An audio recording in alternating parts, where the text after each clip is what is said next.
Always compete has been Pete Carroll's coaching philosophy from day one. This season's biggest competition is at the quarterback position, with the big question being, will Tavares Jackson, Matt Flynn, or Russell Wilson be at the starting position on opening day? The Blue Devils are ranked number 8 in the nation. They have a solid coaching staff and lots of athleticism, but that's nothing the Cougars aren't ready for. The teams also matched up last year when the Cougars lost at Cameron Indoor Stadium by only 11 points. This year, the Cougars have something to prove playing on their home court. Ultimate Frisbee is a young sport, but it's catching on here at BYU. The ball can only hit the net once. If it hits twice, then the play doesn't count.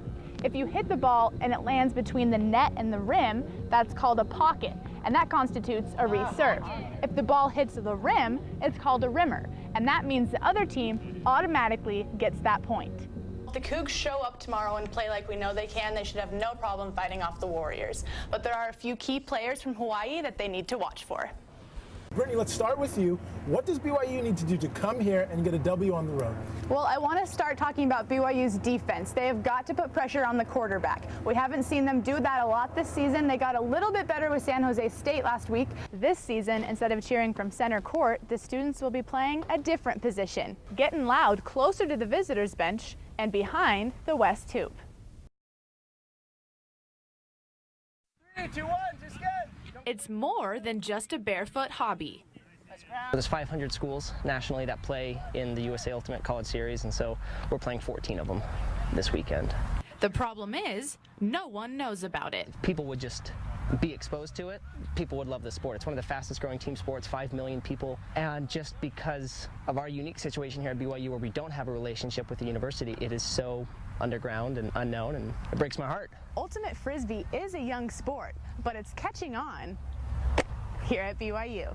60 players in uniforms and cleats. They even have a head coach. So what's keeping these athletes from officially representing BYU? There's liability. There's also financial. The other thing is facilities. There's a limited number of facilities because we have intramurals, extramurals, athletics, and PE classes all competing for similar space. But it's the love of the game that keeps their Frisbees flying. I love it enough that I'm willing to pay out of my own pocket to play, and I still feel that I get the opportunity to represent my university because people know that I'm from BYU, whether I'm officially wearing a BYU logo or not. For now, this group of anonymous athletes are okay being BYU's official, unofficial, Ultimate Frisbee team. On the BYU campus, Brittany Good, CougTube.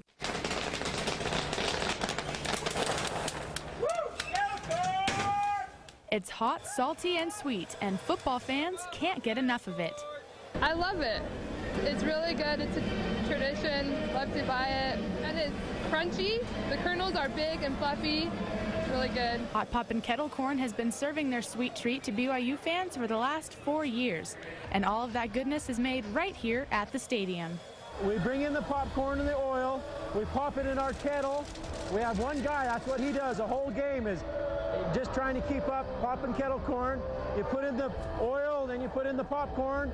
The oil gets hot, pops the popcorn, you put in the sugar, and when you put in the sugar at that point it pops and it infuses the sugar into the popcorn. Each home game they make 1,300 bags. That's 1,000 pounds of kettle corn. Making all that kettle corn isn't just hard work, it's also lots of fun. I love when the popcorn just explodes and you're whipping your arms everywhere, and it's a blast. It's a lot of fun. Once you get the techniques down, it's a blast. And that's the scoop from Gate 5. At LaVelle Edwards Stadium, Brittany Good, CougTube.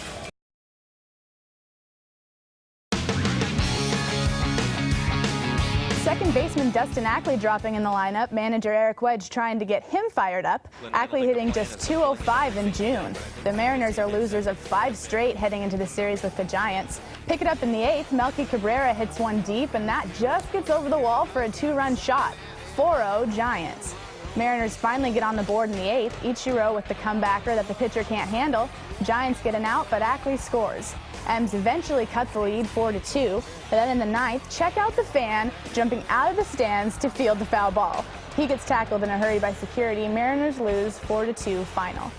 The Seahawks making some roster moves today, releasing defensive end Monte Taylor and signing linebacker Kyle Knox. The former Fresno State Bulldog started 37 of 46 games in college. All right, let's talk Sounders. Forward David Estrada underwent surgery to fix a broken bone in his left foot. The team put him on the disabled list. He will miss at least 6 matches. Eligible to return July 15th when the Sounders take on the Red Bulls in New York. The Sounders will take on the league's newest team tomorrow when they visit Montreal for the first time this year. It's also the grand opening of the Impact's new stadium and the only time the Sounders will play the team this season. Sounders are riding a 4-game winless streak in MLS play heading into the match. And the Storm beat Tulsa for their second win of the season. 86-73 was the final score. Sue Bird had 21 points in that victory. Our Northwest Ford Spotlight Athlete of the Week is track and field star Alyssa Brooks Johnson. She holds the PL school record in the 100 and 300 meter hurdles, the 200 meter dash, the long jump, and the high jump. She broke her own record this year in the hurdles and the 200 races. That's it for sports. We'll be right back. Mariners take the cautious route and push back Felix's start to Tuesday against the Padres. This gives him a few more days to work out his lower back issues. Dodgers in town for some interleague action. Former M's All-Star Edgar Martinez throwing out the first pitch. Kevin Millwood looking sharp with a no-hitter through the 6th, had 5 strikeouts, but he couldn't get through warm-ups in the 7th. Wedge came out to talk to him, but Millwood took himself out of the game with a strained right groin. It was scoreless until the bottom of the 7th. Kyle Seager going the other way with the RBI single, drives in Ichiro, 1-0 Mariners. 8th inning, Brandon League walked the first 2 batters, but settles down and gets out of the inning, striking out Tony Gwynn Jr. No hitter still intact, and in the 9th, Tom Wilhelmsen gets Andre Ethier to ground out for the 10th combined no-hitter in MLB history. It took 6 Mariner pitchers to do it. It's the first combined no-hitter in team history. Mariners win it 1-0.